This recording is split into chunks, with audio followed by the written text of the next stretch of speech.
followed the music scene before Taylor Swift? Well, of course, it's the one and only Italian composer and violin virtuoso of the 19th century, Niccolo Paganini.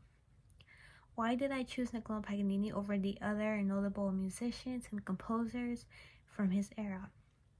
Well, Niccolo Paganini is a standard in the world of violin. He set the tone and left his mark. In my opinion, he just might be the greatest violinist of all time. Let's dig a little more on the subject. As I mentioned before, Niccolo Paganini is an Italian composer and violin virtuoso, aka the best of the best. He was born in Genoa, Italy in October 1782 and passed away in May 1840. He was born into a modest family, and his father, who was familiar with the mandolin and violin, was actually the first to teach him at the age of 5, before teaching him the violin at age 7. He showed clear signs of being gifted with the instrument from the start. Because his family was not in the best place financially, his father put all his hope into Paganini and forced him to practice and improve his skills. His father drilled into him all the knowledge he had before being outrun by Paganini. It is said that Niccolo Paganini revolutionized violin technique. He wrote the widely known 24 Caprices for unaccompanied violin, which was published in 1820. A caprice is a free-form musical composition, and what made Paganini's 24 Caprices so special is the way it showcases his creativity and skills.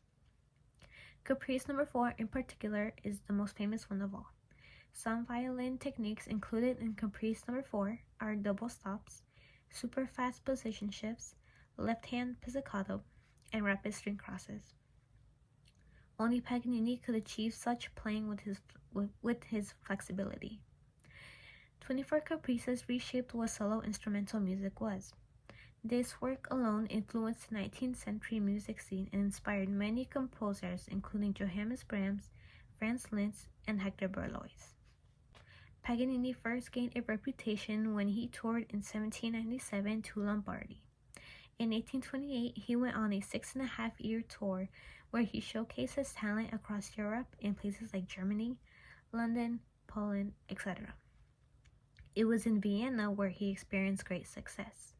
His tour in England and Scotland in 1832 is what made him a wealthy man. However, not for long, as he was big on gambling. Overall, his success led to composers across Europe covering and reusing his material. Over the course of Paganini's career, he released approximately 200 pieces of work. As we talked about, his most influential work was 24 Caprices. He wrote approximately 6 violin concerts, his most notable being Concert No. 1 in D major and Concert No. 2 in B minor.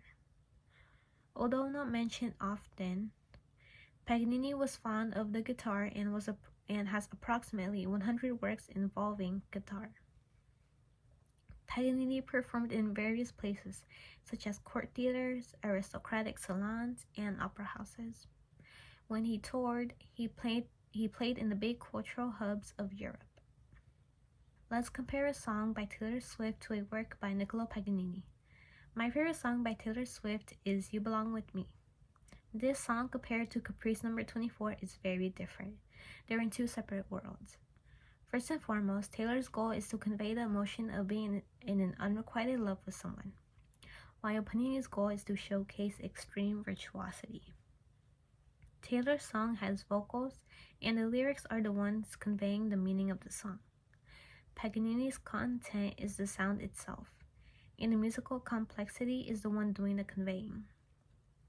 You Belong With Me is studio produced and involves multiple instruments such as electric guitar, bass, drums, and keyboard.